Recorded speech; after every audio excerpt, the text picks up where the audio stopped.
श्री स्वामी समर्थ।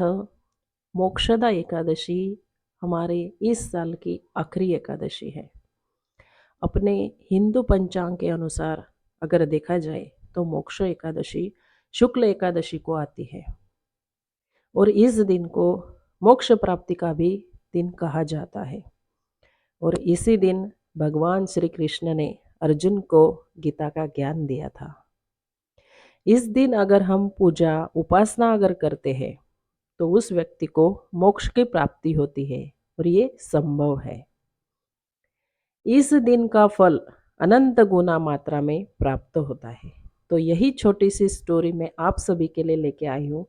तो सुनिए और इसका श्रवण कीजिए ताकि आपको मोक्षदा एकादशी का जो पुण्य है वो मिल सकेगा। श्री स्वामी समर्थ।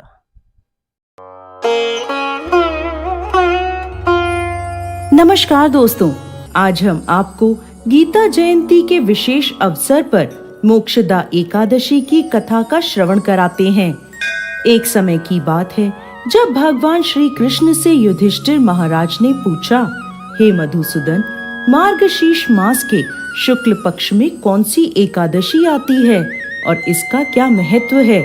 यह सुन भगवान श्री कृष्ण बोले, हे राजन, मार्गशीर्ष मास के शुक्ल पक्ष में आने वाली परम कल्याणकारी एकादशी को मोक्षदा एकादशी कहते हैं।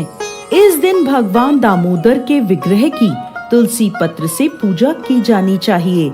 अब मैं आपको पुराणों में वर्णित मोक्षदा एकादशी की कथा सुनाता हूँ, जिसका श्रवण मात्र करने से व्यक्ति को अश्वमेध यज्ञ का फल प्राप्त होता है और इस पुण्य फल से किसी भी व्यक्ति के माता पिता या अन्य कोई भी पितृ यदि नरक में है तो उसकी भी मुक्ति हो जाती है। ध्यान पूर्वक अब आप ये कथा सुने। प्राचीन काल में चंपक नगर नाम का एक अत्यंत सुंदर नगर था। यह संपूर्ण सुख और समृद्धि से संपन्न था। यहाँ वैखानस नाम का राजा राज्य करता था। उसके राज्य में चारों वेदों के ज्ञाता ब्राह्मण रहते थे।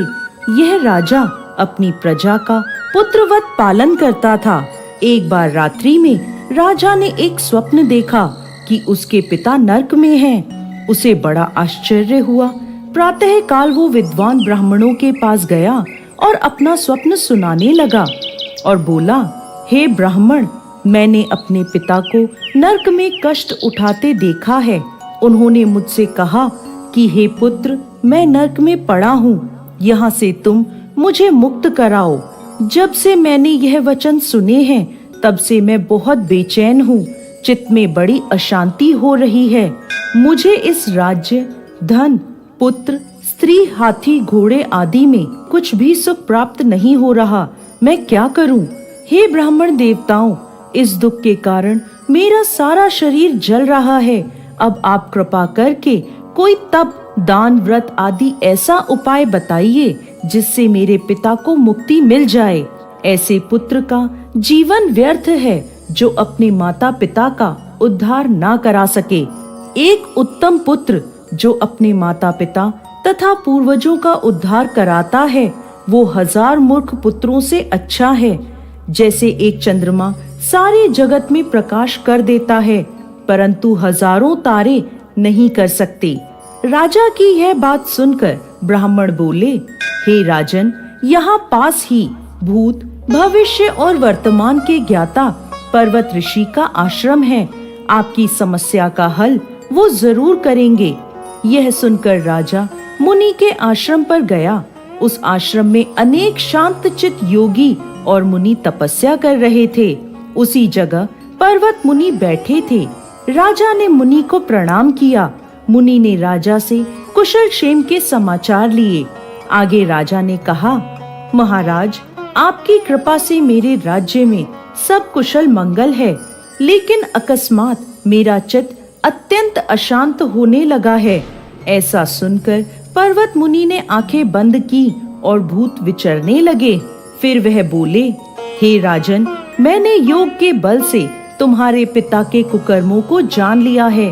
उन्होंने अपने पूर्व जन्म में कामातुर होकर अपनी पत्नी को ऋतुदान नहीं दिया। उसी पाप कर्म के कारण तुम्हारे पिता नरक में पड़े हैं। तब राजा ने कहा, ऋषिवर, इसका कोई उपाय बताइए। मुनि बोले, हे राजन, आप मार्गशीर्ष मास की एकादशी का उपवास करें और इस उपवास के पुण्य को अपने पिता को समर्पित कर दें, जिसके प्रभाव से आपके पिता की अवश्य ही नरक से मुक्ति होगी। मुनि के यह वचन सुनकर राजा महल में आया और मुनि के कहे अनुसार कुटुंब सहित मोक्षदा एकादशी का व्रत किया। इसके उपवास का पुण्य उन्होंने अपने पिता को अर्पण कर दिया, जिसके प्रभाव से राजा के पिता को मुक्ति मिल गई और स्वर्ग में जाते हुए वो अपने पुत्र से कहने लगे, हे पुत्र, तेरा कल्याण हो। यह कहकर वो स्वर्ग चले गए। मार्गशीर्ष मास के शुक्ल पक्ष की मोक्षदा एकादशी का जो व्रत करते हैं, उनके समस्त पाप नष्ट हो जाते हैं।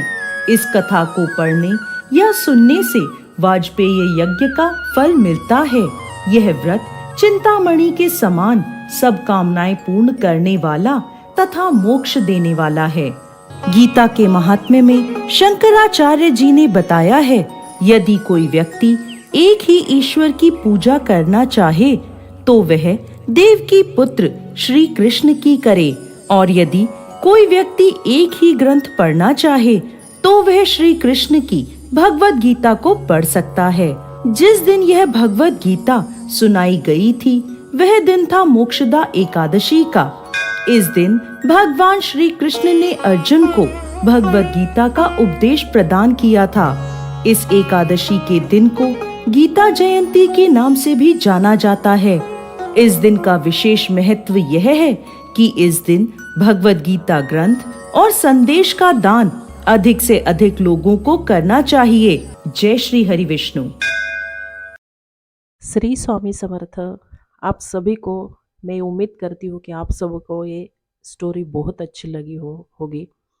अगर आप सभी को ये स्टोरी अच्छी लगी हो तो अपने कृपा छत्र स्वामी यूट्यूब चैनल को ज़रूर लाइक, शेयर एंड सब्सक्राइब करें, ताकि और ऐसे मौके पे मैं और अच्छी अच्छी स्टोरी आपके लिए लेके आऊँ। श्री स्वामी समर्थ।